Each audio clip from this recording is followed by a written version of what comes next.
Hi everyone, मेरा नाम है सक्षम शर्मा और आज की इस वीडियो में हम पढ़ने वाले हैं फंक्शनल डिपेंडेंसी के बारे में। फंक्शनल डिपेंडेंसी क्या होती है? It is defined as a relationship between two set of attribute in a relation. मतलब किसी एक रिलेशन में दो सेट ऑफ एट्रीब्यूट के बीच में क्या रिलेशन है, ये हमारी फंक्शनल डिपेंडेंसी बताती है। इसको अब हम समझने वाले हैं और ज़्यादा अच्छे से और एग्जाम्पल के साथ। तो पहले मैं यहाँ पर क्या कर लेता हूँ, एक रिलेशन लेट कर लेता हूँ। Let R be the relation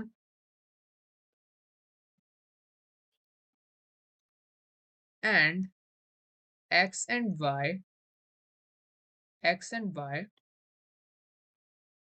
are set of attributes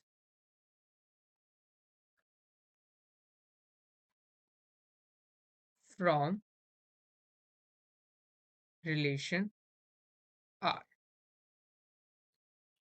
तो मैं एक रिलेशन मान रहा हूँ, यहाँ पर रिलेशन मैंने R नाम का एक बनाया है और उसके जो एट्रीब्यूट्स हैं, सेट ऑफ एट्रीब्यूट्स क्या हैं जो मैंने उससे लिए हैं, x और y।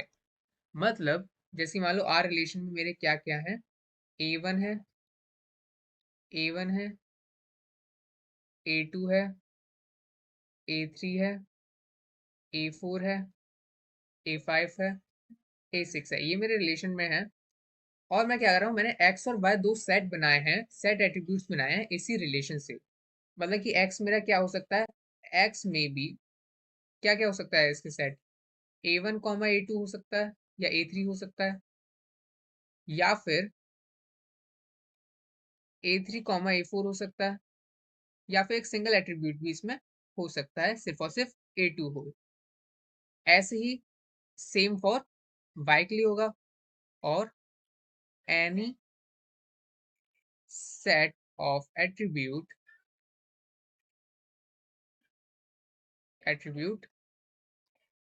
same for y। Okay, मैं इसको पहले बॉक्स में ले लेता हूँ ये क्योंकि एग्जांपल है।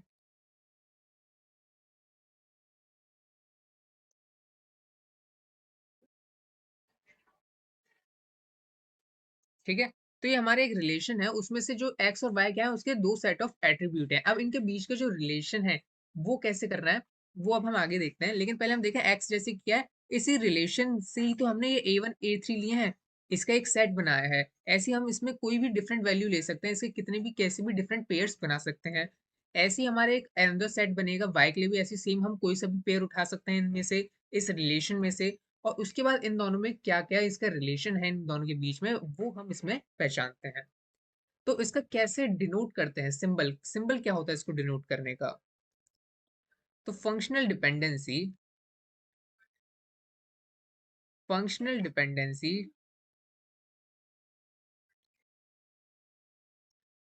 From X and Y, sorry from X to Y. Functional dependency हम देखेंगे X to Y. X to Y may be denoted by x to y। मतलब फंक्शनल डिपेंडेंसी अगर मुझे बतानी है तो मैं ऐसे बताऊंगा, x से y तक। ओके, x से y की तरफ एक ऐसे एरो बना के मैं फंक्शनल डिपेंडेंसी को डिनोट करूंगा, जिसमें x का मतलब क्या है और y का मतलब क्या है। इन फंक्शनल डिपेंडेंसी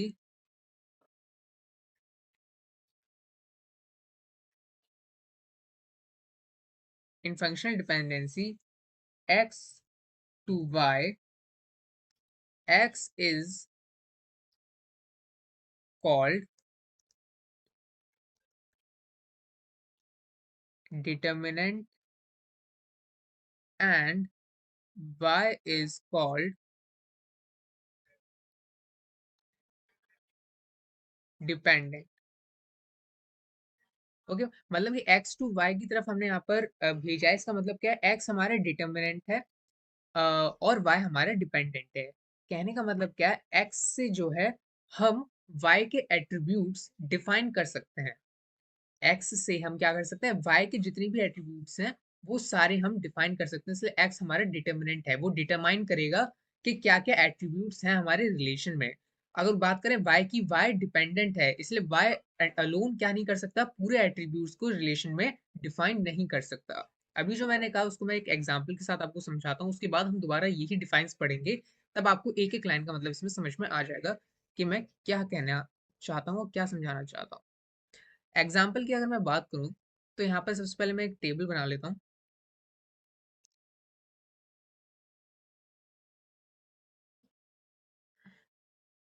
जिसमें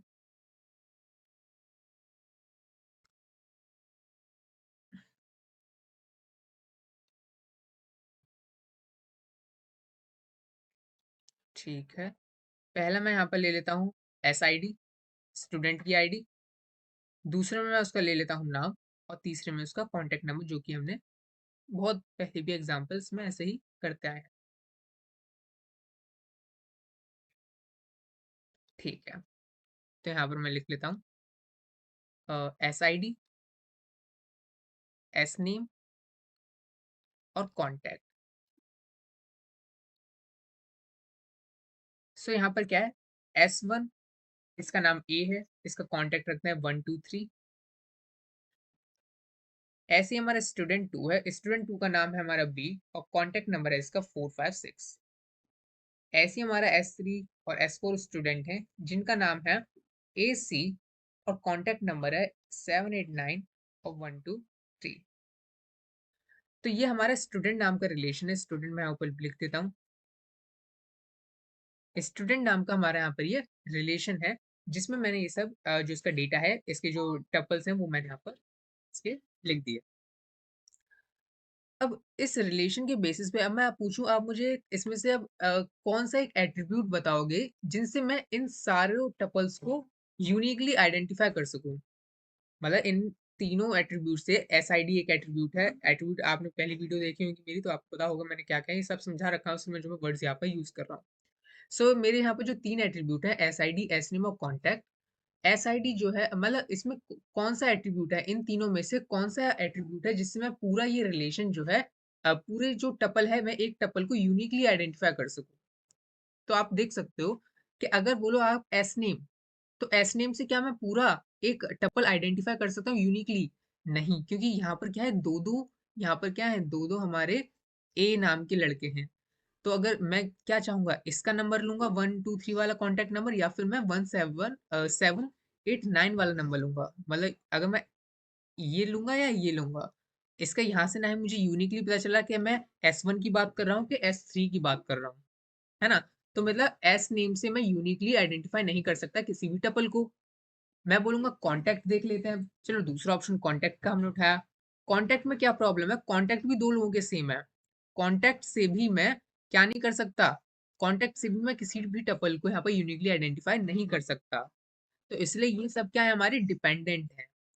अब मैं बात करता हूँ एस आई डी की। क्या एस आई डी से मैं यूनिकली आइडेंटिफाई कर सकता हूँ टपल को? तो चलिए इसको भी देख लेते हैं। तो अगर मैं बात करूं S1 आईडी की, तो S1 से मैं यूनिकली आइडेंटिफाई कर सकता हूं किसी भी लड़के को या उसका कांटेक्ट, क्योंकि S1 नाम की जो आईडी है सिर्फ और सिर्फ इस ए की है, और इसका जिसका कांटेक्ट 123 है, मैं इसकी बात कर रहा हूँ। तो मतलब में जो एस आई डी है, ये क्या है, डिटर्मिनेंट डिटरमाइन कर रही है, क्या कर रही है, डिटरमाइन कर रही है सभी और एट्रीब्यूट को। तो इसलिए मैं यहाँ पर क्या लिख सकता हूँ, इसलिए मैं यहाँ पर लिख सकता हूँ कि मेरी जो एस आई डी है, वो क्या बता सकती है मुझे, एस नेम बता सकती है। तो वही चीज मैंने यहाँ पर क्या, फंक्शनल डिपेंडेंसी में ये लिखा है, जो एक्स है हमारा, एक्स टू वाई, मतलब एक्स हमारा डिटर्मिनेंट है, डिटरमाइन कर रहा है वो सारे एट्रीब्यूट्स को, इसलिए वो हमारा डिटर्मिनेंट है। इसलिए एस आई डी हमारी क्या है, डिटर्मिनेंट है, जिससे मैं एस नेम पता लगा सकता हूँ, कोई भी जिसकी मैं बात कर रहा हूँ यूनिकली, मैं इस एक टपल को आइडेंटिफाई कर सकता हूँ। और एस नेम हमारा क्या है, हमारा डिपेंडेंट है, किस पे डिपेंडेंट है, वाई पे। तो क्या कॉन्टेक्ट का ऐसे लिख सकते हैं? हाँ, आप ऐसे भी लिख सकते हो। एस आई डी जो है, ये हमारे कॉन्टेक्ट की भी इंफॉर्मेशन दे रही है। या फिर आप इसको अब ऐसे भी लिख सकते हो, S I D comma S name, इन दोनों से मिलके भी मैं यहाँ पर यूनिकली आइडेंटिफाई कर सकता हूँ कॉन्टैक्ट को, ये वैसे हम आगे पढ़ेंगे सुपर की, कैंडिडेट की के बारे में, तो उसमें ये वाला तीसरा जो मैंने अभी लिखा है वो काम आएगा, तो उसमें हम उसको ज़्यादा अच्छे से पढ़ेंगे। लेकिन अभी के लिए मैं इसको और लिख देता हूँ, एस नेम कॉमा कॉन्टैक्ट से मैं एस आई डी डिटरमाइन कर सकता हूँ, ऐसे भी लिख सकता हूँ। तीनों का देखते हैं मतलब क्या है। अब देखो आपको पता है एस आई डी से मैं एस नेम और कॉन्टैक्ट दोनों निकाल सकता हूँ वैसे तो एस आई डी से मैं कॉन्टैक्ट भी यूनिकली आइडेंटिफाई कर सकता हूँ, हाँ कर सकता हूँ। अगर मैं एस आई डी और नेम ले लूं तो मैं कॉन्टैक्ट यूनिकली आइडेंटिफाई कर सकता हूँ। अब आप बोल रहे हो कि आप क्या करो, एस आई डी और नेम एक साथ ले रहे हो तो आप कॉन्टैक्ट तो यूनिकली आइडेंटिफाई कर ही लोगे, तो है ना, क्योंकि एस आई डी से ही पूरा टपल यूनिकली आइडेंटिफाई हो जाता है, तो एस नेम तो आपने एक्स्ट्रा ले लिया, है ना। एस आई डी से ही पूरा टपल फाइंड हो रहा था, तो आपने एस नेम तो एक्स्ट्रा ले लिया, तब भी तो यूनिक तो तब भी होगा ही होगा, है कि नहीं। तो मैंने एक एक्स्ट्रा चीज ले ली, तो अगर पहले ही मेरा यूनिक आ रहा था उस एलिमेंट से, जो मेरे पास एट्रीब्यूट था उससे पहले ही मेरा यूनिक आ रहा था, तो ये तो मैंने एक्स्ट्रा ले लिया, तो भी इससे क्या आएगा, मेरा यूनिक आएगा ही आएगा। तो इसलिए मैं यहाँ पर क्या करूंगा, यहाँ पर मैं इसको ऐसे लिख सकता हूँ। अब इसमें जो कॉन्सेप्ट है, ये आप ऐसे क्यों लिख रहे हो, क्योंकि ये आप सुपर की कैंडिडेट की पढ़ेंगे तो उसमें मैं समझाऊंगा ये ऐसे क्यों लिखते हैं इसको, और ऐसे मैं डिफरेंट डिफरेंट तरीके बता रहा हूँ, आप उसको कैसे कैसे लिख सकते हो। लेकिन अगर मैं एस आई डी लिखना ना चाहूँ, मैं लिखना चाहूँ एस नेम और कॉन्टैक्ट को, तो एस नेम और कॉन्टैक्ट को अगर मैं लूँ एक साथ, एस नेम और कॉन्टैक्ट को अगर मैं एक साथ लूँ, तो क्या मैं इससे एस आई डी को यूनिकली आइडेंटिफाई कर सकता हूँ। तो हाँ देख सकते हो, इससे भी हम कर पा रहे हैं। इसकी जो है एक एट्रीब्यूट ये यूनिक बना रहा है, जो जिससे क्या हो रहा है, यहाँ हम एस आई डी डिफाइन कर सकते हैं कि कौन सा बच्चा है जिसका ए नाम है और जिसका नंबर 789 है, तो ऐसा S3 आई डी वाला बच्चा है, उससे भी हम यहाँ क्या कर सकते हैं, यूनिकली आइडेंटिफाई कर सकते हैं, जिसमें हमारा एस नेम और कॉन्टेक्ट जो है डिटर्मिनेंट है और एस आई डी हमारी डिपेंडेंट हो गई है। तो ये फंक्शनल डिपेंडेंसी का यहाँ पर ही मुझे आपको बताना था कि क्या इसमें मतलब है। फंक्शन डिपेंडेंसी बताता है कि दो रिलेशन में क्या दो सेट्स में क्या रिलेशन है। इसमें और भी बहुत सारी चीजें लिखने वाली हैं, तो मैं उसको पहले यहाँ पे लिख लेता हूँ जो आपके नोट्स में लिखने के काम आएगी। If we know S I D of the relation student, then we can uniquely determine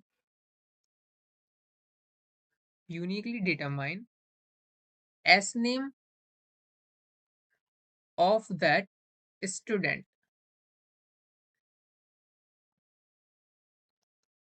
in the table. Then SID will become attribute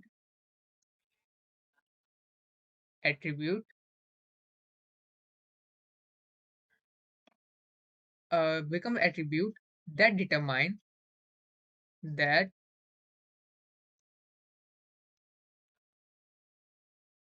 determine या फिर डिटर्मिनेंट हम कह सकते हैं, एसआईडी क्या है हमारी, डिटर्मिनेंट है, become determinant and S name becomes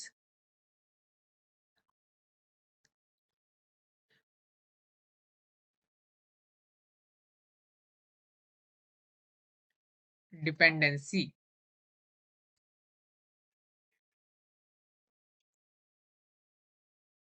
okay, तो यहाँ पर वही जो चीज मैंने मुंह से बोली बस मैंने वही लिखा है। अगर हम एसआईडी जानते हैं उस रिलेशन स्टूडेंट की, तब हम यूनिकली आइडेंटिफाई कर सकते हैं एस नेम को और स्टूडेंट के टेबल में जो कि दे रखा है, ठीक है। अगर हम एसआईडी जानते हैं तो हम यहाँ पर यूनिकली टपल को आइडेंटिफाई कर सकते हैं, तो इसलिए हमारी एसआईडी जो होगी, एसआईडी हमारी क्या होगी, डिटर्मिनेंट होगी। एसआईडी जो होगी मैं आपको कर देता हूँ, एसआईडी जो होगी हमारी डिटर्मिनेंट होगी और एस नेम हमारा डिपेंडेंट होगा। तो ये चीज है। तो become functional dependency S I D to S name, ये हमारी होगी फंक्शनल डिपेंडेंसी, ये चीज है। तो इसलिए मैं यहाँ पर क्या लिख सकता हूँ, therefore therefore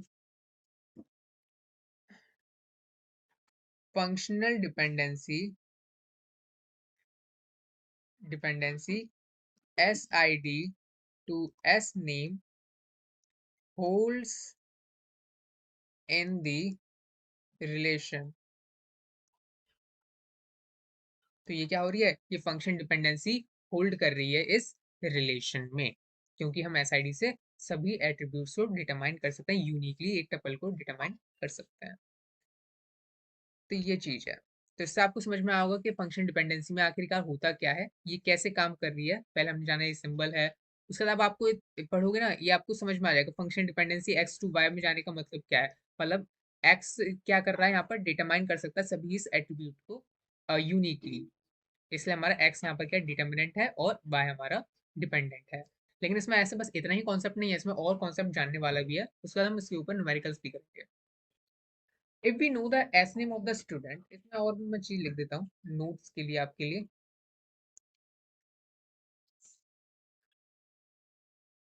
if we know the S name of the student then we may not determine the SID uniquely with respect to WRT मतलब with respect to that as name। So therefore as name to SID does not hold in the relation। Hold है, तो हमने S name क्यों नहीं चुना था, अब बस मैंने वही चीज लिखी जो मैं आपको समझाया।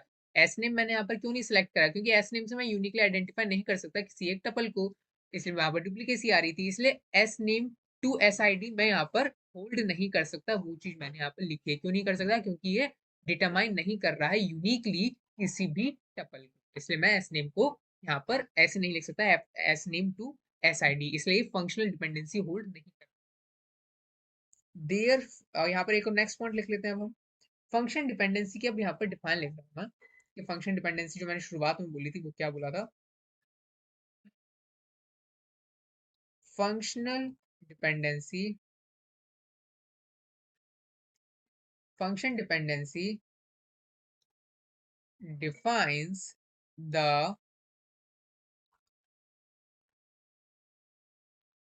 Relationship between two sets of attributes in a relational table।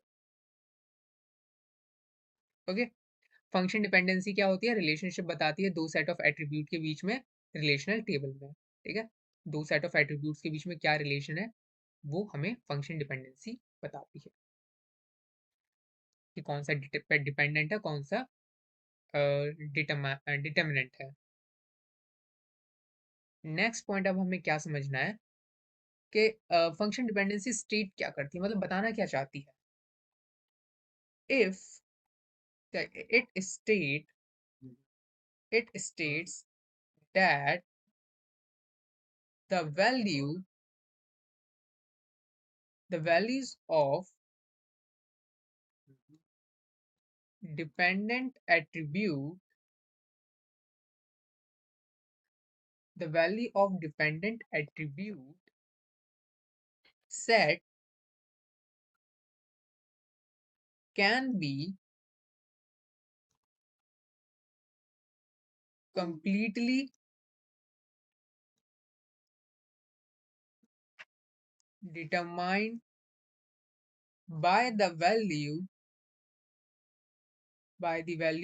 of determinant attribute set. अब क्या लिखा है इसमें, फंक्शन डिपेंडेंसी क्या स्टेट करती है, जो वैल्यू है डिपेंडेंट एट्रीब्यूट की, मतलब y की जो वैल्यू है, dependent attribute set can be completely determine, जो भी डिपेंडेंट एट्रीब्यूट सेट है उन सब की वैल्यू कंप्लीटली आइडेंटिफाई करी जा सकती है डिटर्मिनेंट एट्रीब्यूट से। वही चीज है कि मतलब एस नेम और कॉन्टैक्ट इज दोनों क्या है, हमारी डिपेंडेंट है, तो इन सबको हम कंप्लीटली आइडेंटिफाई कर सकते हैं यूनिकली एस आई डी की मदद से। तो वही चीज मैंने यहाँ पर लिखी है, आप इसको पढ़ोगे तब आपको नोट्स में ध्यान आता रहेगा कि क्या क्या मैंने आपको बोला था, तो वही जो मैंने बोला है वही मैंने यहाँ पर लिख भी दिया है। क्या स्टेट करता है, dependent attribute set can be completely determined by the values of determinant attribute set, मतलब एसआईडी से आप कंप्लीटली डिटरमाइन कर सकते हो कोई भी टपल को। अगर मैं दूसरी भाषा में समझूं, अगर आपको ऐसी भाषा नहीं समझ में आए हो, in other words, in other words, if a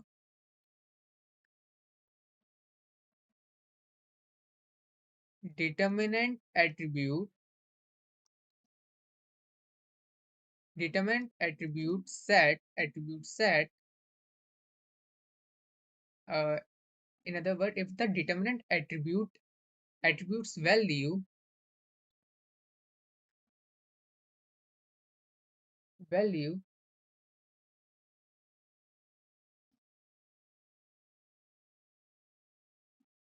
चलो इसको मिटाने पड़ेगा, value is known, the value of the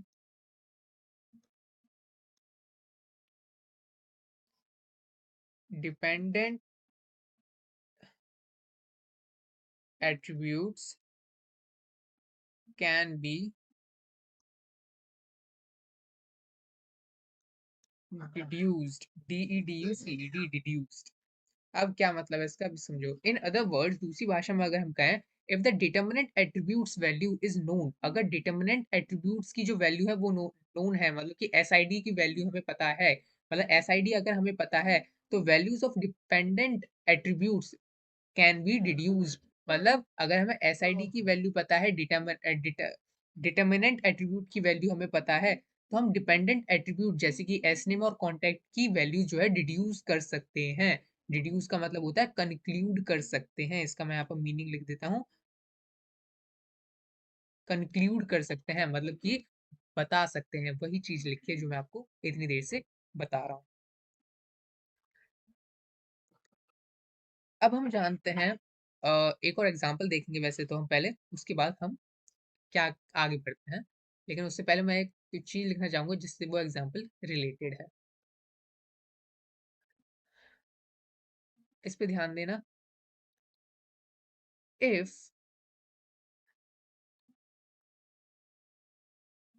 functional dependency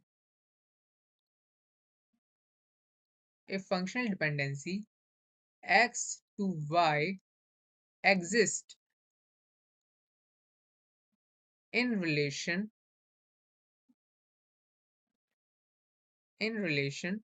R, then for all pair of tuple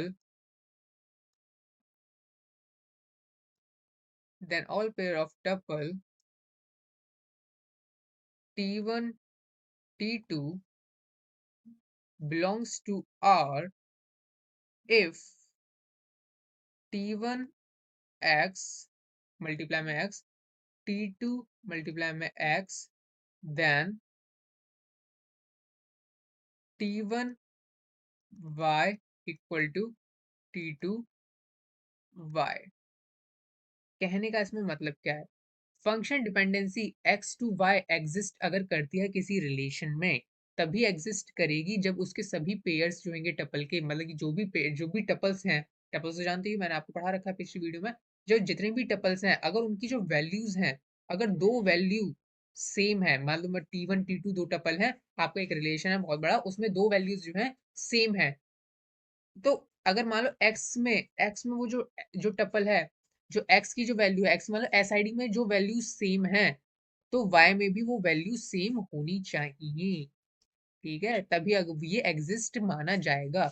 मतलब एक्स में एक्स वाले जो में जो वैल्यूज होंगी, एक्स वाले जो सेट में जो वैल्यूज होंगी सेम होंगी जो वैल्यू, जैसे मान लो T1 T2 की दो है, दो टपल है और उसमें दो वैल्यू सेम है, तो y में भी दो वैल्यू वही वो प्लेस में सेम होनी चाहिए।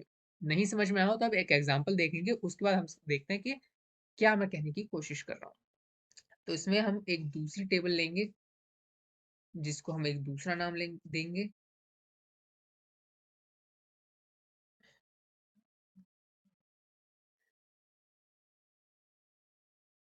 जिसमें इसको समझने से अब एक नया कॉन्सेप्ट है जो आप समझने वाले।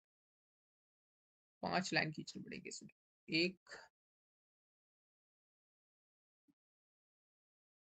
2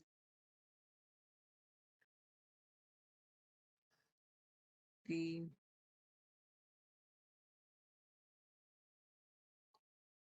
4 5। ओके, इधर उधर कर देते हैं। वैसे इतना कुछ है भी नहीं इसमें डायग्राम में, बस एग्जांपल आपको समझना है, बस और कुछ नहीं है। चलो ठीक है, समझते हैं।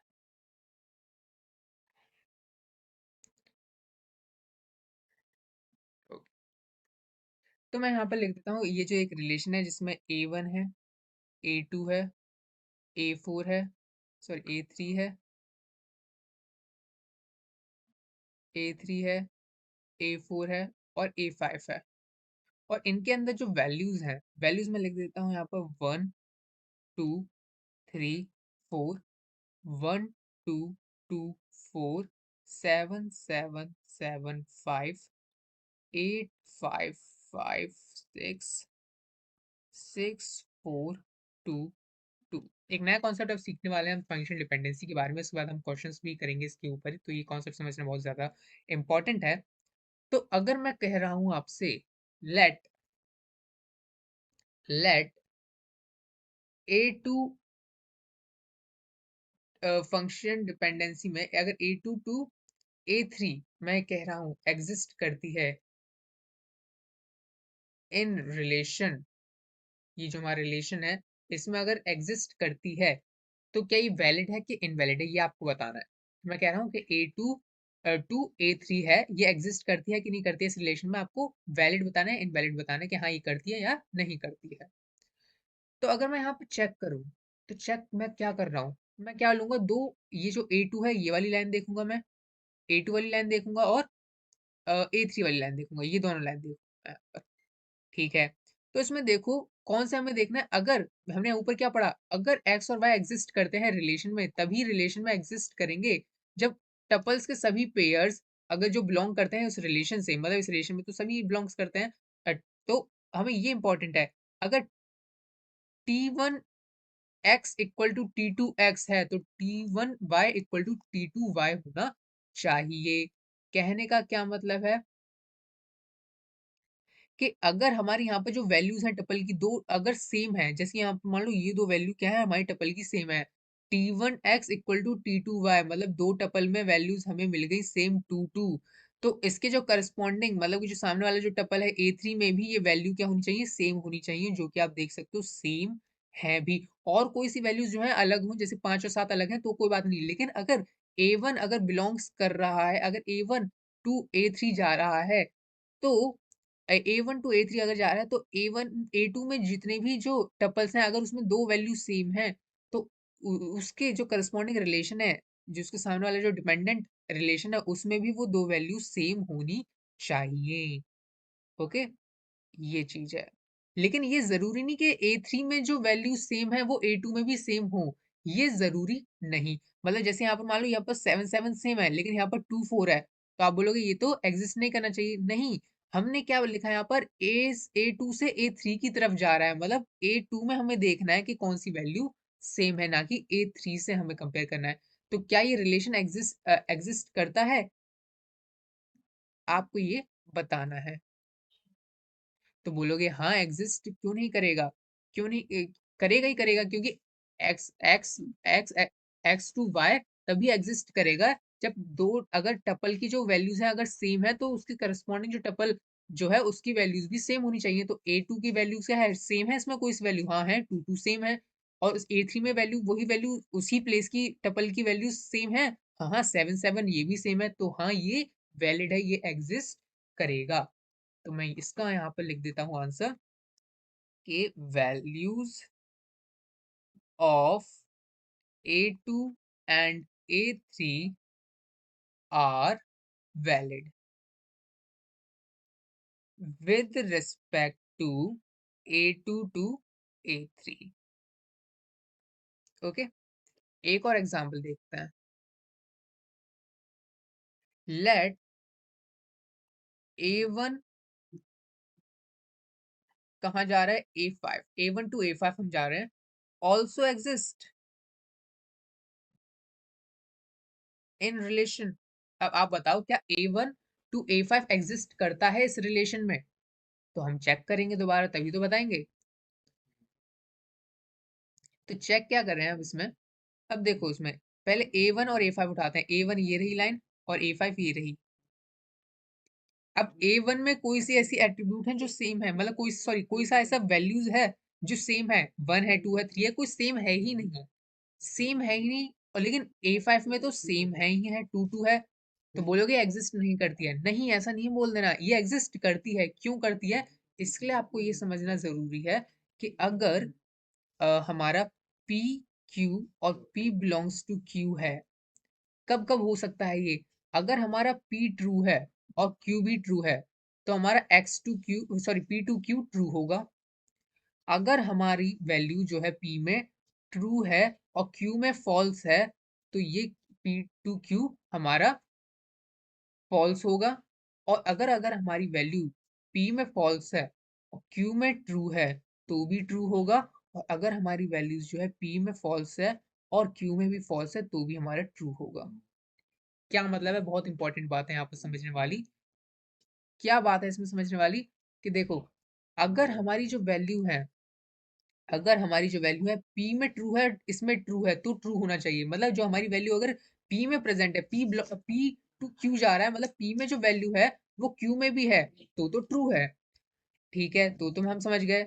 अगर P में है और F में P में है और Q में नहीं है, सेकंड वाला केस, तो फॉल्स होगा। हाँ अगर ये जा रहा है Q की तरफ और P में जो वैल्यू है और इसमें है ही नहीं तो फॉल्स ही होगा। अगर अगर हमारा P ट्रू है, अगर हमारा P ट्रू है और Q फॉल्स है तो फॉल्स ही आएगा, सिंपल सी बात है। अगर इसमें पेयर बन रहा है उसमें नहीं बन रहा है, फॉल्स ही होना चाहिए। पहला वाला क्यों सही था, अगर इसमें पेयर बन रहा है और उसमें भी वही सेम मतलब नंबर, उसमें भी उसमें भी नंबर सेम है तो ट्रू होगा। लेकिन अगर P में फॉल्स है और क्यू में ट्रू है तो ट्रू ही होगा। कहने का मतलब क्या है, इसमें अगर अब ये वाला हमारा सिनेरियो है, A1 में जो वैल्यूज हैं वो अलग अलग है, इसमें कोई यहाँ पर क्या है, इसमें कोई सेम वैल्यू है ही नहीं, इसमें तो कोई टपल सेम है ही नहीं, तो इसमें यहाँ पर फॉल्स है हमारे में, फॉल्स है हमारे में। अब चाहे हमारा क्यू हमारा मतलब A5 हमारा जो है ट्रू हो या फॉल्स हो, हमारा आंसर ट्रू ही आना है, मतलब वैलिड ही आना है। क्योंकि अगर मान लो इसमें पेयर है, इसमें यहाँ पर वैल्यू बनी नहीं रही, दो दो नंबर सेम आ ही नहीं रहे, तो A5 से हम क्या एक्सपेक्ट करें कि इसमें सेम आए, इसमें सेम आए या ना आए कोई फर्क नहीं पड़ता, हमारा ये जो रिलेशन है वैलिड है, ये एग्जिस्ट यहाँ पर क्या करेगा, करेगा, ये वैलिड है, ये हमारा क्या है, वैलिड है।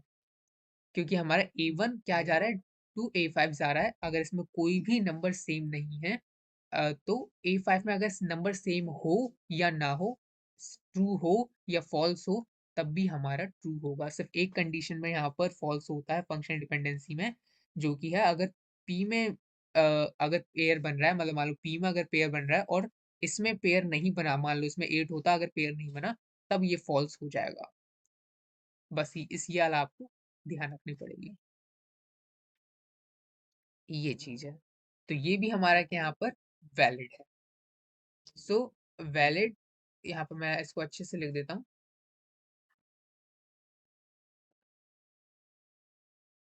Values of A1 and A5 are valid with respect to A5, A1 to A5। Okay, ये चीज है। अब एक इनवैलिड का केस भी देख लेते हैं, है ना। तो late A3 to A4 also exist in relation। क्या ये भी रिलेशन में एग्जिस्ट करता है? अब उठाते हैं A3 और A4।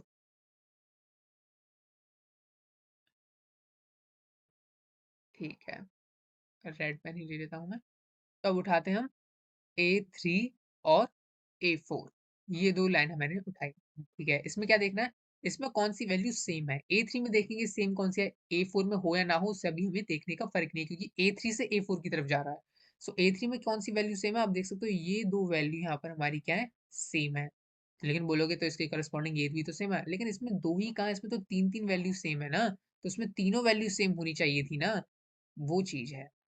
तो मतलब कि हम क्या करेंगे, इसमें 7 7 7 है और इसमें 5 5 6 है, या तो सब 5 होते या सब 6 होते, तब ये वैलिड हो जाता है। ये अब क्या हो गया हमारा, इनवैलिड केस हो गया। ये हमारा क्या है, इनवैलिड है, एग्जिस्ट नहीं करेगा with respect to functional dependency. Functional dependency A3 to A4, A3 to A4 values of A3 and A4 are invalid। तो हमारा जो रिलेशन है ये फिर इसका मतलब क्या है, गलत बना है, क्योंकि यहाँ पर क्या है, जो फंक्शन डिपेंडेंसी है वो वैलिड नहीं है, इसलिए जो हमारी जो रिलेशन जो इनपुट आए हैं इस रिलेशन में ये इनवैलिड होंगे। तो ये चीज मुझे आपको यहाँ पे फंक्शन डिपेंडेंसी की एक और चीज जो थी मुझे समझानी थी, जो कि ये है। ठीक है, इसमें ऐसा नहीं अभी कंप्लीट हो गया, अभी तो और ज्यादा चीजें बची हैं इसमें समझने के लिए। तो यहाँ से आपको ये डायग्राम बिल्कुल एकदम एग्जाम्पल बिल्कुल अच्छा सा है, इसमें बिल्कुल आपको समझ में आना चाहिए, और इसको 2 3 बार रिवाइज करोगे तो आपको सब समझ में और अच्छे से आ जाएगा कि क्या मैं बोल रहा हूँ। और इसको ऊपर तक आप देख सकते हो रोक के कि क्या क्या है। ठीक है, आगे बढ़ते हैं। अब जो मैंने बोला उसको मैं थोड़ा बहुत लिख भी देता हूँ, कि आप थोड़ा सा, आपको जब भी आप नोट्स दोबारा पढ़ो तो आपको याद रहे कि इन function dependency x to y exist in relation, or then whatever value of attribute set x are same in any two tuple, then corresponding value of y should also be same in those tuple। मतलब जो मैंने अभी बोला है वही मैं यहाँ पर लिख रहा हूँ। if, एक minute,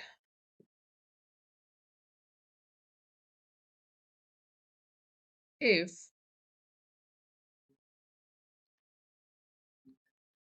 functional dependency x to y exist in relation, then whenever values of attribute set x are same in any two tuple, then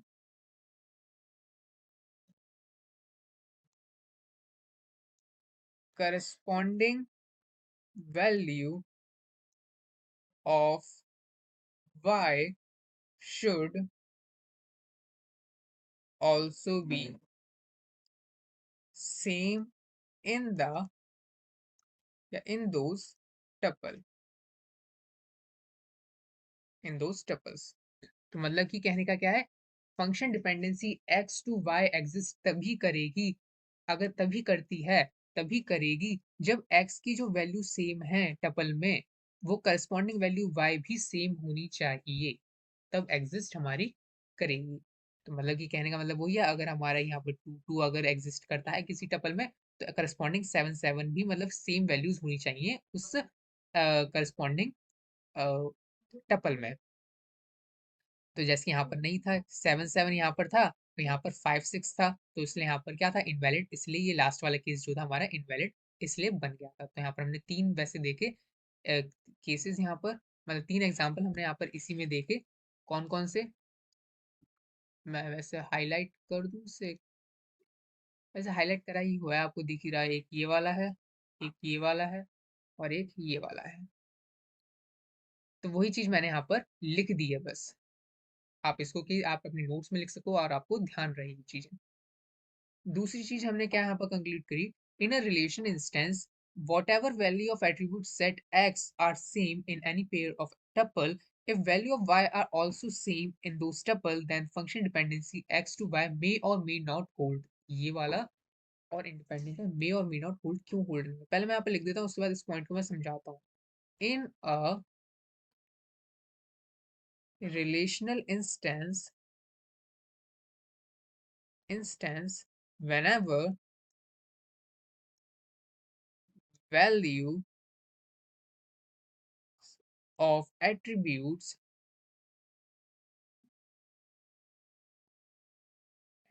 set x are same in any pair of tuples, if values of y are also same in those tuples,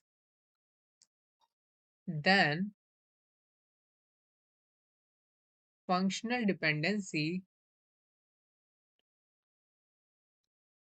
x to y may or may not hold true। अब बोलोगे इसमें same चीज तो लिखी है, अलग क्या लिखा है।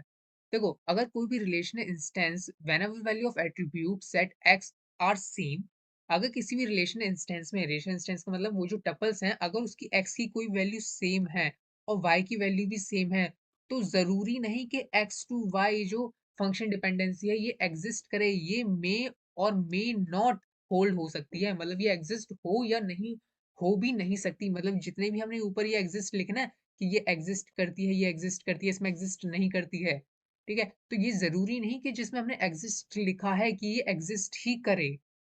क्यों, फिर लिखा क्यों है एग्जिस्ट, इसलिए लिखा है क्योंकि जब तक फंक्शनल डिपेंडेंसी कोई भी हमारा डेटाबेस डिजाइनर हमें नहीं बताता, मतलब डेटाबेस डिजाइनर जो होता है वो फंक्शन डिपेंडेंसी क्या करता है, डिफाइन करता है।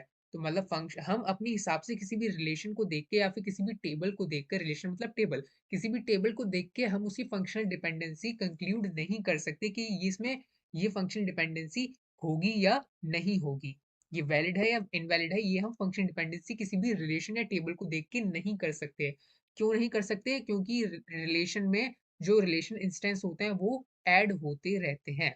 क्या पता जो आपको जो रिलेशन इंस्टेंस है उसमें वैलिड हो, लेकिन आगे जाके जो वैल्यूज बाद में जो अपडेट हुई या फिर बाद में जो ऐड होंगी उसमें वैल्यू, उसमें मान लो कि फंक्शन डिपेंडेंसी जो आप बोल रहे थे वैलिड है, वो वैलिड ना हो। तो इसलिए हम किसी भी रिलेशन को देखकर हम ये कंक्लूड नहीं करते कर सकते कि ये जो फंक्शन डिपेंडेंसी है कि एक्स टू वाई या फिर जो भी फंक्शन डिपेंडेंसी हमने करी है कि ये वैलिड होगी ही होगी, ये हो सकती भी है और नहीं भी हो सकती। तो हम कौन सी बोलेंगे वैलिड होगी बिल्कुल पुख्ता, हम वो बोलेंगे कि हाँ ये फंक्शन डिपेंडेंसी वैलिड होगी जो डेटाबेस डिजाइनर जो डेटाबेस डिजाइन करेगा उस टाइम जो फंक्शन डिपेंडेंसी वो डालेगा, तो वही जो है वही हम वैलिड मानी जाएंगी। वरना हम किसी भी रिलेशन को देख के या किसी भी टेबल को देख के ये कंक्लूड नहीं कर सकते कि ये इसमें जो फंक्शनल डिपेंडेंसी है वो वैलिड ही होगी, वो वैलिड हो भी सकती है नहीं भी हो सकती, लेकिन जो डेटाबेस डिजाइनर जो करेगा फंक्शन डिपेंडेंसी डिफाइन वो वैलिड ही होगी। समझ में आया, नहीं आया तो उसको दोबारा रिपीट करके देख लो, वैसे बिल्कुल मैंने समझा दिया इस वाले को। एक और चीज जो आपकी कंफ्यूजन था, तो उसको मैं एक एग्जांपल के थ्रू समझाता हूँ।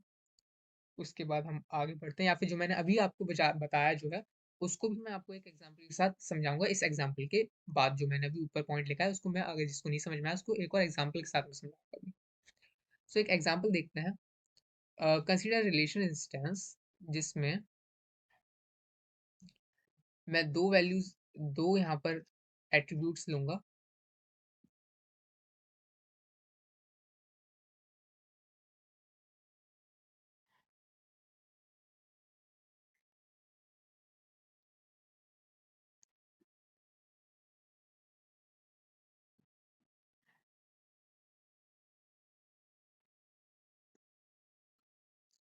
ए और बी, ये हमारा रिलेशन है, रिलेशन आर नाम दे देते हैं हम इसको। रिलेशन आर है हमारा, और इसमें जो वैल्यूज है हमारी वो है हमारी 1 2 3 4 5। और सेम तो कोई सी ली नहीं मैंने, चलो दोबारा ले लेता हूँ। 1 2 3 4 5 6 6 4 3 2 2। ठीक है। और मैं from this relation instance what we can conclude that functional dependency B2Y। Okay, तो मैं आपसे यहाँ पर क्वेश्चन पूछ रहा हूँ कि मैं फंक्शनल डिपेंडेंसी B2, इस B2A एग्जिस्ट करती है कि नहीं करती। जैसे मैं आपको पहले पूछा था वैसे, क्या B2A एग्जिस्ट करती है या नहीं।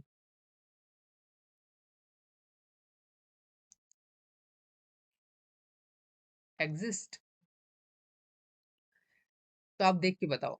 अब देखो हमें क्या लिखा है, B2A लिखा है हमने, फंक्शनल डिपेंडेंसी अपनी लिखी है B2A, मतलब B वाले में अगर वैल्यूज देखेंगे कौन कौन सी, हमारे टपल्स जो है सेम है। जो हमारे इसमें टपल सेम है, अगर वो A में भी टपल सेम हुए तो एग्जिस्ट करेगी, नहीं हुए तो नहीं करेगी। लेकिन अगेन हम इसको देख के ये नहीं बिल्कुल कह सकते कि हाँ करेगी करेगी, वो अभी मैंने ऊपर बता दिया, वो कौन करेगा, डेटाबेस डिजाइनर कंक्लूड करेगा।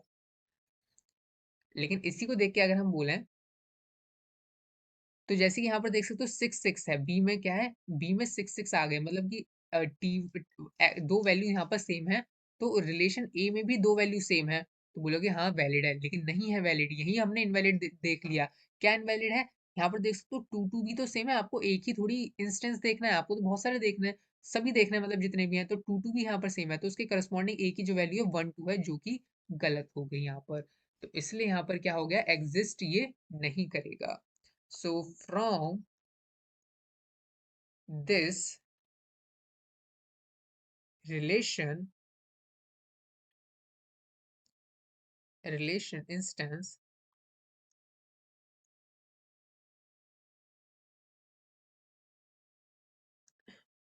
we can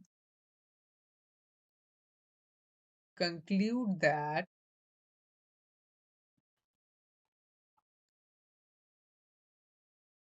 functional dependency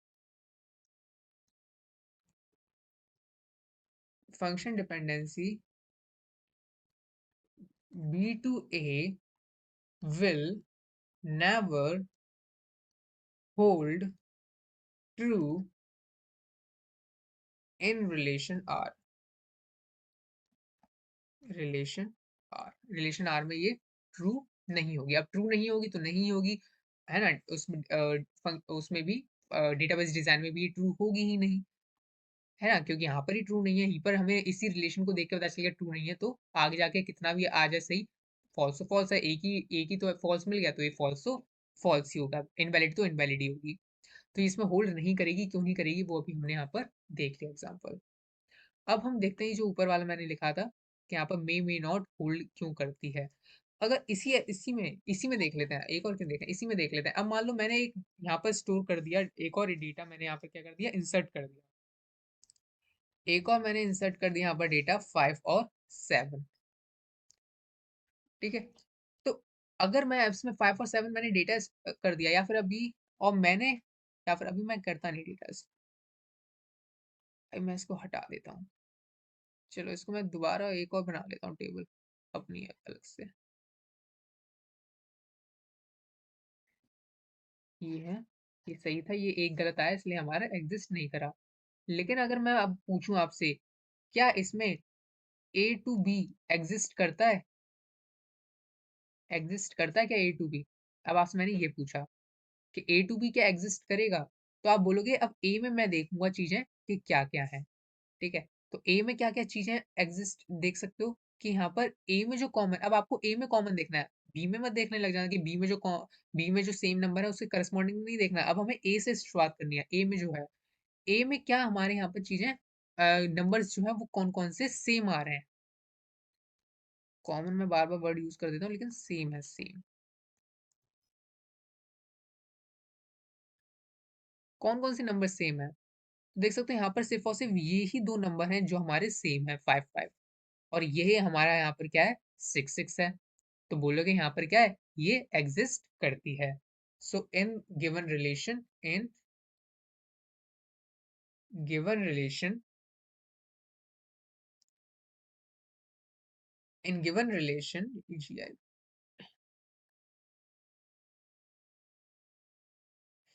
जा नहीं रहा, in given relation, relational instance, in given relation instance, whenever value of a are same in two tuples,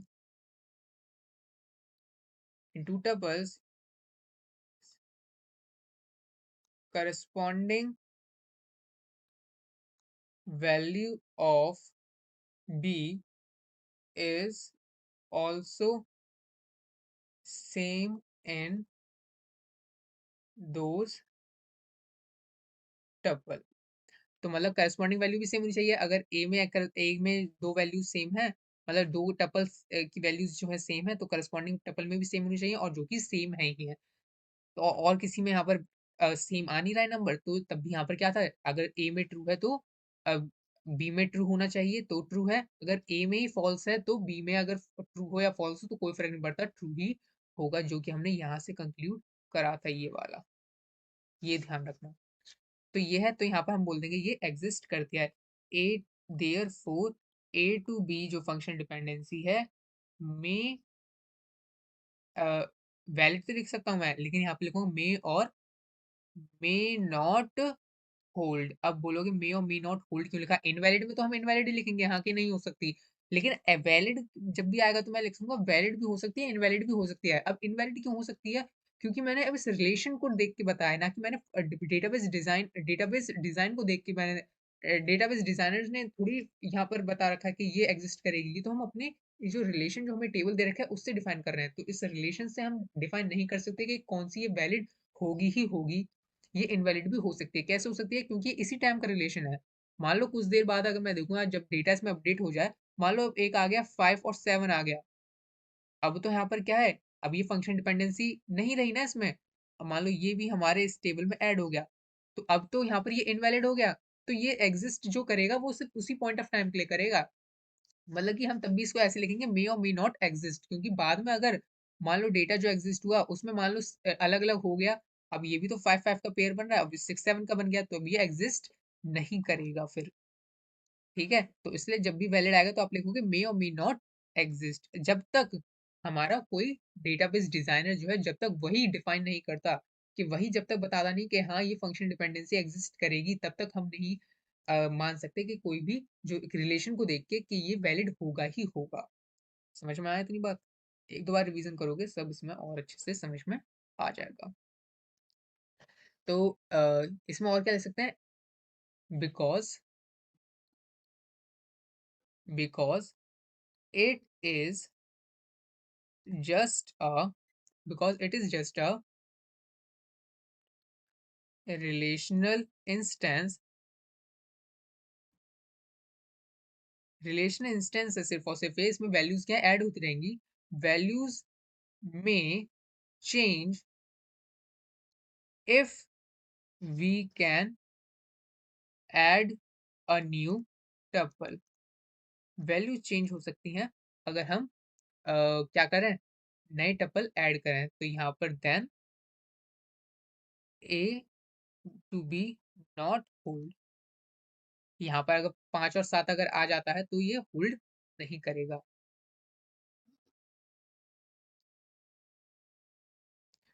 ठीक है,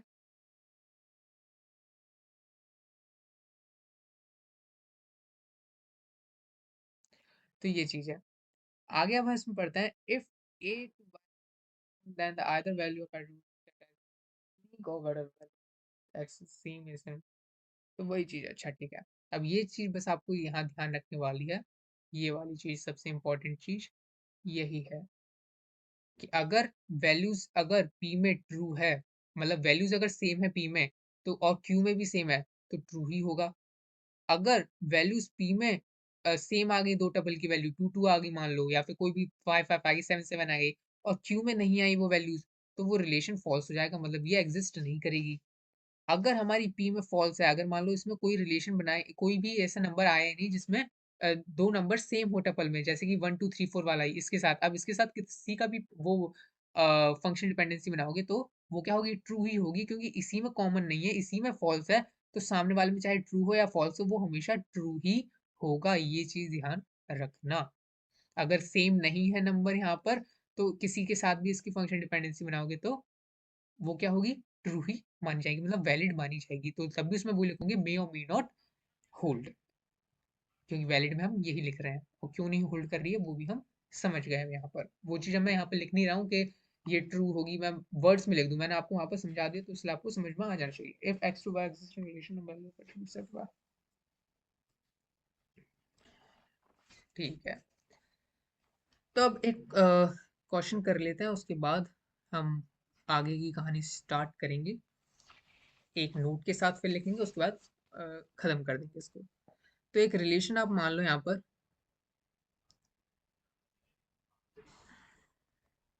आपको बताना है क्या, कौन सा ऑप्शन सही है।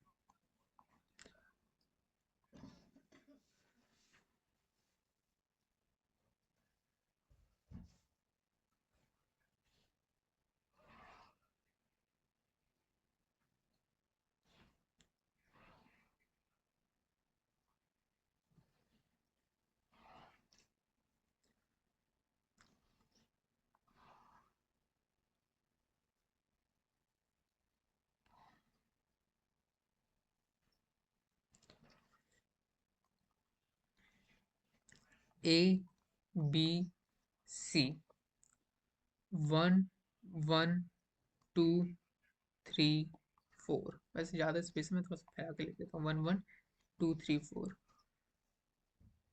1 1 2 3 4, 2 2 2 2 2 1 1 3 4 1 2 2। ये आपके पास मैंने रिलेशन लिख दिया। आपके ऑप्शंस हैं यहाँ पर, ए ऑप्शन है ए टू सी। अब मल्टीपल सेलेक्ट भी हो सकते हैं इसमें, मल्टीपल मतलब सही भी हो सकते हैं, और एक भी सही हो सकता है। वैसे इसमें एक सही वाला ही है, इसमें मल्टीपल सेलेक्ट वाला नहीं है, एक सही है, इसमें से एक ऑप्शन ही सही है। सी ए बी टू सी, या फिर डी ऑप्शन है हमारा बी सी टू ए। अब आप वीडियो को पॉज कर लो और बताओ कौन सा ऑप्शन इसमें से सही है, उसके बाद हम यहाँ पर स्टार्ट करेंगे करना इसको। सो आई होप आपने कर लिया होगा, अपना ऑप्शन टिक कर लिया होगा। अब हम इसको सॉल्व करते हैं। सबसे पहले हम मैं फर्स्ट ऑप्शन उठाता हूँ, ऑप्शन ए। अब सही मैंने मतलब कर नहीं दिया, सही नहीं, मैं इसको अब उठाता हूँ कि मैं इसको चेक करता हूँ क्या ये वैलिड है या नहीं है। ए से जा रहा है सी की तरफ, ए से जा रहा है हमारा सी की तरफ, मतलब ए और सी मैंने उठाया। अब देखते हैं कौन सी इसमें वैल्यू सेम है। ए में देखनी पड़ेगी, क्योंकि ए से सी की तरफ जा रहा है। तो ए में यहाँ पर देख सकते हो मेरे पास 1 1 सेम है, तो करस्पॉन्डिंग सी में भी सेम होना चाहिए, लेकिन यहाँ पर क्या है, ये तो सेम नहीं है, 3 4 है यहाँ पर, या तो 3 3 होता है या 4 4 होता, तो वैलिड हो जाता, मतलब ये ऑप्शन मेरा गलत हो गया। मैं उठाता हूँ अब सी ऑप्शन। सी में क्या है, ए बी से सी जा रहा है, मतलब ए बी का पेयर जो है वो क्या होना चाहिए मेरा, वो ए बी का पेयर उठाऊंगा मैं यहाँ पर, ए बी का पेयर उठाऊंगा। मतलब कि अब दोनों वैल्यूज जो उसमें से, दोनों वैल्यूज जो सेम है, वो वाली वैल्यूज मैं यहाँ पर क्या करूंगा, उठाऊंगा। मतलब यहाँ पर ये दो वैल्यू मैंने उठाई, अब इसके करस्पॉन्डिंग मैं चेक करूंगा क्या वैल्यू सेम है कि नहीं, और यहाँ पर आप देख सकते हो यहाँ पर वैल्यूज क्या है, सेम नहीं है, तो ये भी हमारा क्या हो जाएगा, इनवैलिड हो जाएगा, जो कि हमारा हो गया इनवैलिड।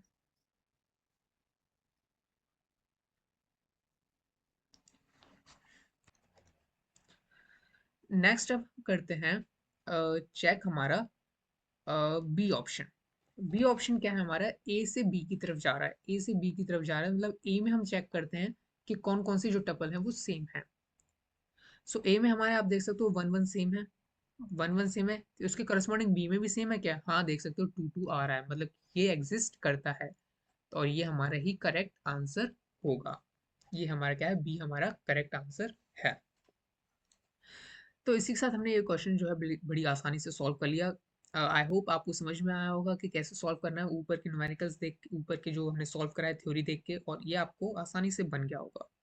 एक और हम इसके क्वेश्चंस देखते हैं, उसके बाद एक नोट लिखता हूँ मैं, उसके बाद हम कंप्लीट करते हैं इसको, सेशन को अपने आज के।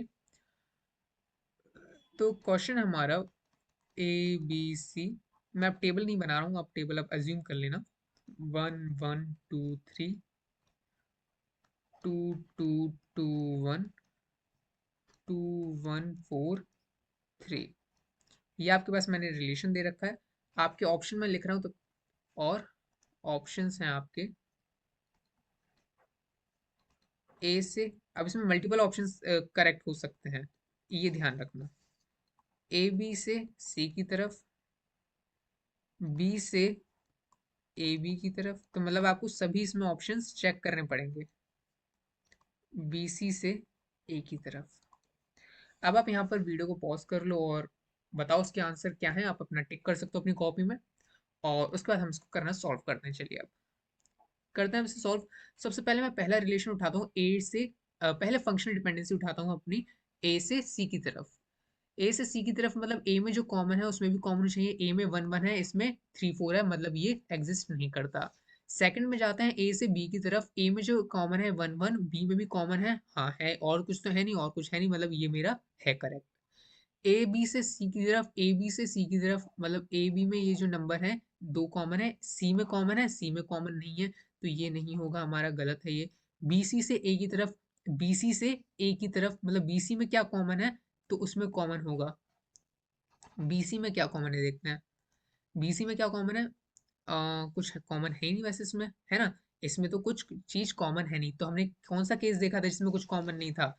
अगर बीसी में फॉल्स है तो ए में चाहे ट्रू हो या फिर फॉल्स हो, वो हमेशा ट्रू ही होता है। पी क्यू वाला हमने पीछे मैंने अभी आपको जो ऊपर बताया है, ये आपको ध्यान में रखना है, क्योंकि इसमें कुछ कॉमन आ ही नहीं रहा है, कॉमन आ नहीं रहा है मतलब फॉल्स है, कुछ मतलब कॉमन ही आ रहा है, दो टपल सेम ही नहीं आ रहा है, मतलब कॉमन का मतलब मैं सेम बोल रहा हूँ उसमें, मतलब सेम ही नहीं आ रहा है इसमें कोई, तो फॉल्स है, तो इसमें क्या होगा, फंक्शन डिपेंडेंसी हमारी एग्जिस्ट करेगी, ये ट्रू होगा, इसलिए हमारा ये लास्ट वाला ऑप्शन क्या है, ट्रू है। ये चीज मैंने यहाँ पे आपको बताई। तो ये क्वेश्चन भी हो गया हमारा सॉल्व, ये सब हमारे गेट के थे। और अब हम करते हैं नोट। मैंने जो आपको कहा था मैं नोट लिखवाऊंगा आपको एक, नोट लिखना इंपॉर्टेंट है। Function dependency that hold in a relation will always given in the question. Function dependency जो होल्ड करती है वो हमेशा क्वेश्चन में गिवन होगी।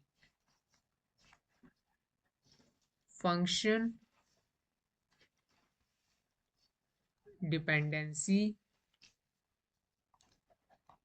That holds in a relation will always be given in the question. मतलब function dependency आपको हमेशा क्वेश्चन में गिवन होगी, ऐसा नहीं रिलेशन होगा, क्वेश्चन में फंक्शन डिपेंडेंसी आपको देखी दी जाएगी, उससे ही आपको क्या है सॉल्व करना है और कुछ कंक्लूड करना है। नेक्स्ट पॉइंट है हमारा, in reality, in reality functional dependency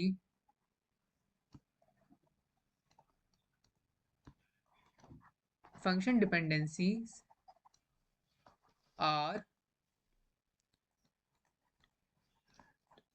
identified by database designer। इसलिए मैंने आपको कहा था मे नॉट लिखना वैलिड वाले में, अगर आप रिलेशन को देख के कर रहे हो, वैलिड तभी माना जाएगा जब हम फंक्शन डिपेंडेंसी को देखेंगे, ऐसे नहीं किसी रिलेशन को देख के आप वैलिड है ये ऐसे कंक्लूड नहीं कर सकते। नहीं है ये तो कंक्लूड कर सकते हो, अभी मैं बता दूं समरी में कि वैलिड नहीं है ये तो कंक्लूड कर सकते हो, क्योंकि गलत है तो आगे चाहे कितना भी सही आ जाए, गलत तो गलत ही है। लेकिन अगर अभी आपने सही बोल दिया, बाद में ऐसी इंफॉर्मेशन स्टोर हो गई जो आपके रिलेशन को गलत साबित कर दे, तो ऐसा हो सकता है, इसलिए मे नॉट लिखता है, जो मैंने आपको बहुत देर तक बता रखा है इसको। A relational instance of a relation will always satisfy the restriction enforced by functional dependency of that relation. A relational instance of a relation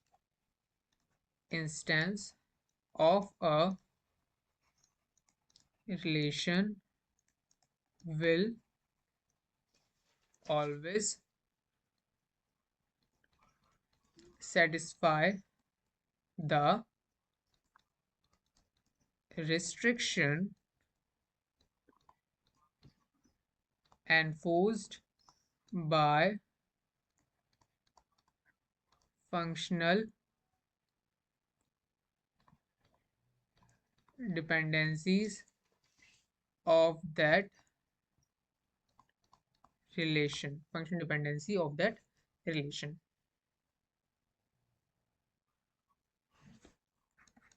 Last point है, last but not the least, based on relational instance, we can only identify the function dependency which will not hold in the relation. We can never conclude that which function dependency will hold in the relation. Based on relational instance, we can only identify the functional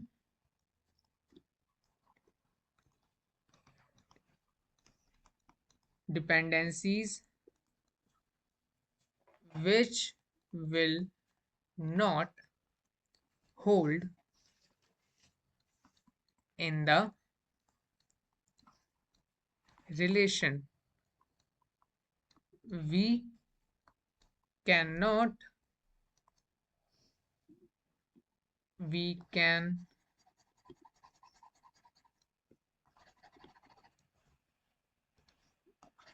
we can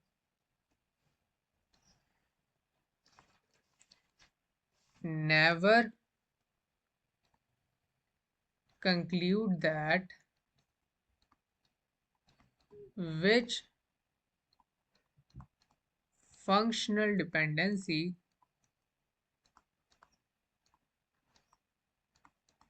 will hold in relation. तो based on functional instance के according, मतलब जो relation हमें दिया जाएगा, जो हमें table दी जाएगी, उसके अकॉर्डिंग हम ये आइडेंटिफाई कर सकते हैं कि ये रिलेशन होल्ड नहीं करता है या ये फंक्शन डिपेंडेंसी होल्ड नहीं करती है। लेकिन हम ये कंक्लूड नहीं कर सकते कि फंक्शन डिपेंडेंसी ये होल्ड करेगी ही करेगी या ये होल्ड होगी ही होगी। मे नॉट हो सकती है, क्योंकि वो उसी टाइम की है फंक्शन डिपेंडेंसी। मतलब मान लो अगर बाद में अगर ऐसा कुछ हुआ जो आपकी वो बात को झूठा साबित कर दे, जैसे हमने ऊपर एग्जाम्पल देख रखा था, जब बाद में डेटा इंसर्ट हुआ था तब क्या हुआ। ऐसे ही ऊपर वाला पॉइंट है, relation instance of relation will always satisfy the restriction enforce by function dependency of that relation. मतलब जो फंक्शनल डिपेंडेंसी जो एनफोर्स होगी फॉर डेटाबेस डिजाइनर द्वारा, तो वो हमेशा जो टपल्स हैं, जो रिलेशनल इंस्टेंस है, वो हमेशा उसको फॉलो करेंगे उस रिस्ट्रिक्शन को, और उसी के हिसाब से हमारा जो रिलेशन है वो करेक्ट बनेगा। तो यही कुछ नोट करने वाली चीज़ है। अगली वीडियो में हम टाइप्स ऑफ फंक्शनल डिपेंडेंसीज जानेंगे, जो कि और भी ज़्यादा इंपॉर्टेंट टॉपिक है। ऐसे इंपॉर्टेंट टॉपिक डिटेल में हम जाते रहेंगे डेटाबेस मैनेजमेंट सिस्टम के, और अपनी गेट की प्रिपरेशन को अच्छा करेंगे। सो अभी के लिए इतना ही। So thank you for watching this video.